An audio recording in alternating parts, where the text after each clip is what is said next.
A stolen car, a birthday excuse, a former Waffle House employee. This isn't your typical crime story. This is a story filled with twists and turns. It's a story that will leave you wondering what really happened.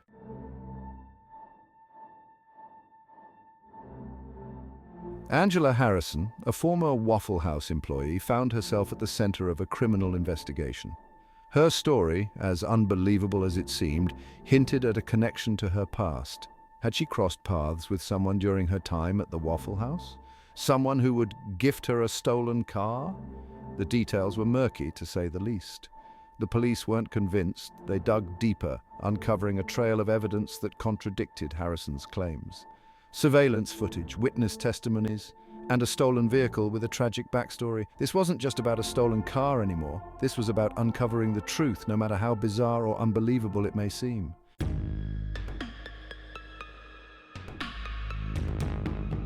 April 1st. A day known for pranks and light-hearted deception, but in Tulsa, Oklahoma, a chilling truth was about to surface. It all started with an alert. Not from a person, but from a machine. A flock safety camera, known for its license plate recognition technology, flagged a white Jeep Liberty. This wasn't just any Jeep. This Jeep was reported stolen. The system worked flawlessly, capturing the license plate and alerting the authorities. Tulsa police officers sprang into action. They had a lead, a location, and a mission to locate the stolen vehicle. The information was relayed. Patrol cars were dispatched. The hunt was on. Little did they know that what seemed like a routine stolen vehicle case would soon spiral into a bizarre tale of unexpected connections and questionable claims.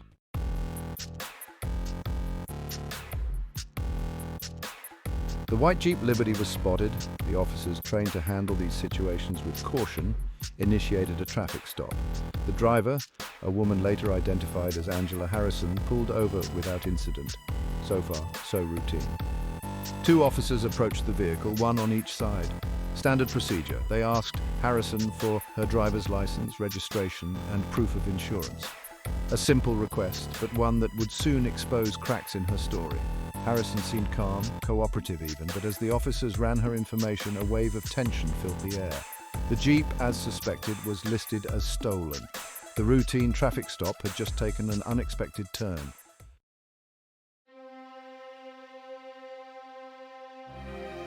Harrison, now visibly nervous, claimed she received the Jeep as a gift, an unusual gift to say the least. Her story, a tangled web of connections and coincidences, began to unravel. She explained that she was at a gas station an hour earlier when she ran into a former customer from her Waffle House days. A chance encounter, she claimed, that led to an extraordinary act of generosity.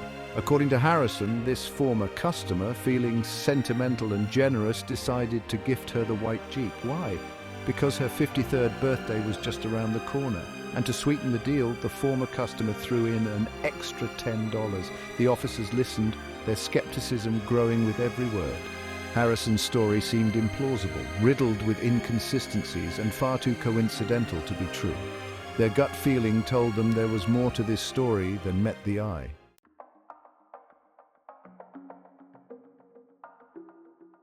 Harrison's story hinged on this mysterious former customer, a person she claimed to have encountered at a gas station far from the familiar setting of the Waffle House.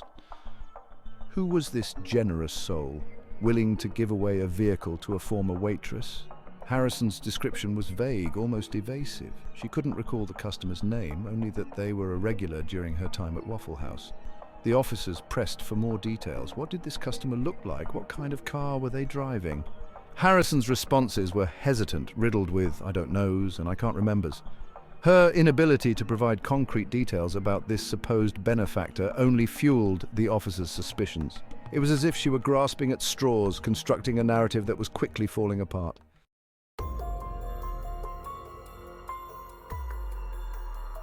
The officers, experienced in interrogation techniques, noticed the inconsistencies in Harrison's story.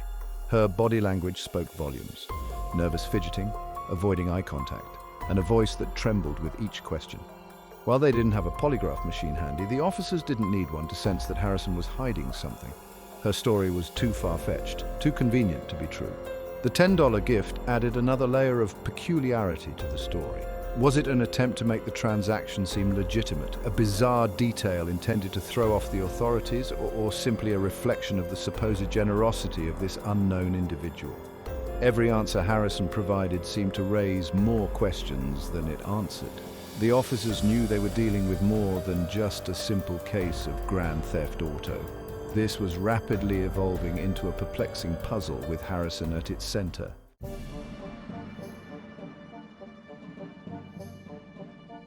Section 3, the Waffle House connection. Harrison's insistence on the Waffle House connection piqued the officers' interest. Was this a genuine link to the case or a desperate attempt to create a plausible narrative? The officers decided to explore this angle. They inquired about Harrison's employment history at Waffle House, the customers she interacted with, and any memorable encounters. They ran background checks, hoping to find a connection between Harrison and a potential suspect matching her vague description. The investigation was expanding, reaching beyond the stolen vehicle and delving into the intricacies of Harrison's past. The Waffle House, once a mundane detail in Harrison's story, was now a focal point of the investigation. Could this seemingly ordinary restaurant hold the key to unraveling the truth behind the stolen Jeep and the mysterious benefactor?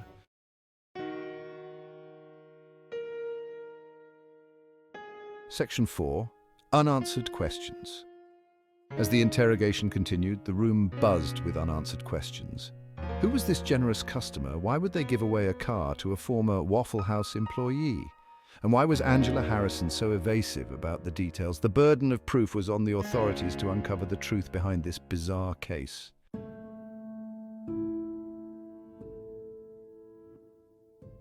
Section 1. A Christmas time theft. The white Jeep Liberty, now a symbol of a bizarre encounter and an even stranger story, held secrets of its own. Its journey to the center of this peculiar case began long before Angela Harrison's traffic stop. It was Christmas time, a season of joy and giving, when the Jeep vanished.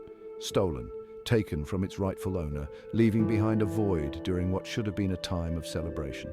A police report was filed, the theft documented, the vehicle's information entered into a database. Days turned into weeks, weeks into months, and the case grew cold. The Jeep, it seemed, had disappeared without a trace.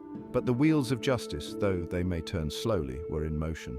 The stolen Jeep, unaware of its role in a yet-to-unfold drama, continued its journey, leaving behind a trail of breadcrumbs for those determined enough to follow.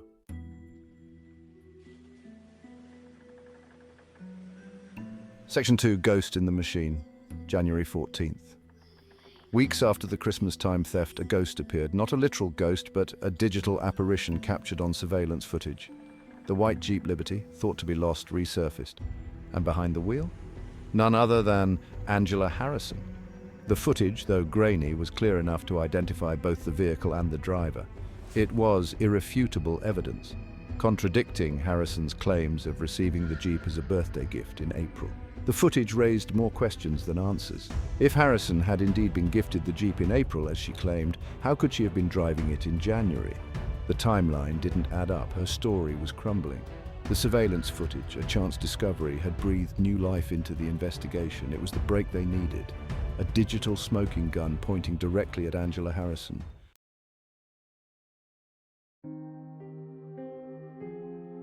Section 3, the family's loss. As the investigation deepened, so too did the story's emotional weight. The stolen white Jeep Liberty wasn't just a piece of metal, it belonged to someone who was no longer here to claim it. The Jeep's owner, an elderly man, had passed away shortly after his beloved vehicle was stolen. The theft, a cruel blow during a time of grief, added another layer of sorrow to the family's loss. The family, already grappling with the pain of losing a loved one, now had to contend with the violation of his memory. The theft of his Jeep felt like an extension of their loss, a tangible reminder of what was taken from them. The police, aware of the emotional significance of the stolen vehicle, were determined to return it to the rightful heirs. It was a small act of closure in the face of a senseless loss. A way to honor the memory of the man who once cherished the white Jeep Liberty.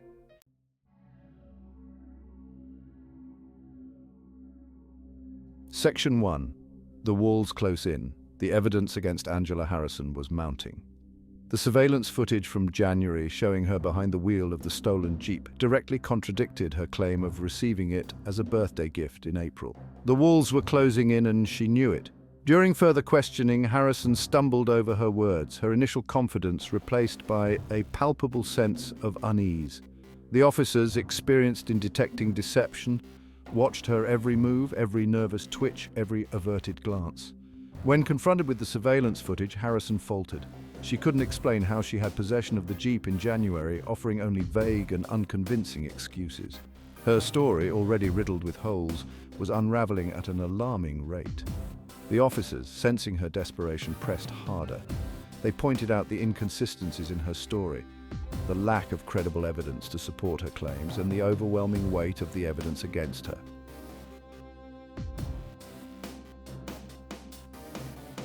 As the interrogation progressed, it became increasingly clear that Angela Harrison had woven a web of lies, a desperate attempt to evade responsibility for her actions. The more she talked, the deeper she dug herself into a hole of her own making. The officers, though frustrated by her lack of honesty, maintained their professionalism. They reminded her of her rights, explained the severity of the charges against her, and urged her to tell the truth, if only to potentially mitigate the consequences of her actions. But Harrison, whether out of fear, pride, or a misguided belief that she could somehow talk her way out of the situation, clung to her fabricated story. The truth, it seemed, was a burden too heavy to bear. Her refusal to cooperate only solidified the officers' suspicions. It wasn't just about the stolen Jeep anymore, it was about the lies, the deceit, and the blatant disregard for the law. Harrison's actions had consequences, and she was about to face them head-on.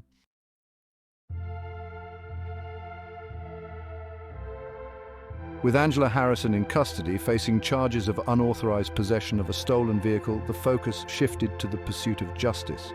But what did justice look like in this case? For the family, justice meant more than just punishment. It meant reclaiming a piece of their loved one's memory. The return of the Jeep provided a tangible connection to their loved one. It was a symbol of their enduring love. For Angela, justice would be determined by the legal system.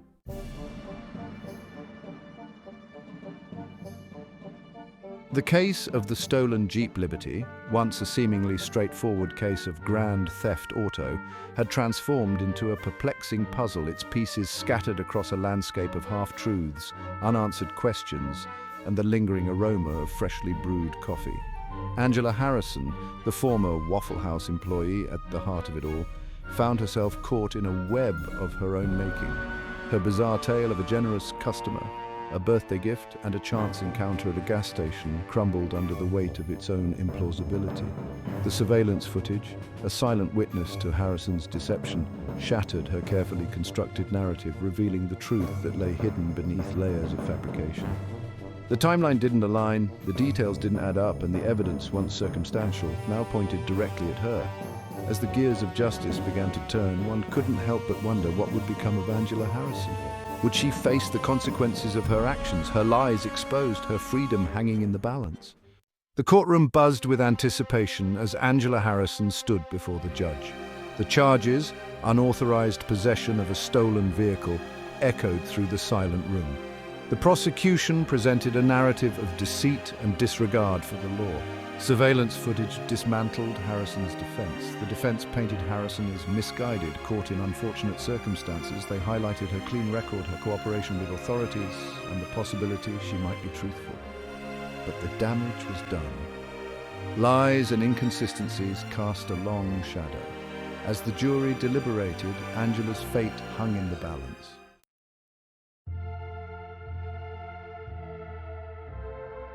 The case of the stolen Jeep Liberty, though seemingly resolved within the confines of a courtroom, left behind a residue of unanswered questions, echoing through the streets of Tulsa and beyond. What motivated Angela Harrison to steal a car, to construct such an elaborate lie, and to cling to it, even when confronted with the truth? Was it desperation, a need to escape a reality she could no longer bear? Was it a misguided attempt to recapture a sense of control in a life that felt increasingly chaotic? Or was it something else entirely, a motive shrouded in mystery, forever hidden within the labyrinthine corridors of Angela Harrison's mind? The answers, if they existed at all, remained elusive, locked away within the depths of a story that had captivated a nation. The case of the stolen Jeep Liberty, a tale of deception, loss, and the enduring search for truth, served as a stark reminder that sometimes the most perplexing mysteries are those that hit closest to home, their echoes lingering long after the final verdict is delivered.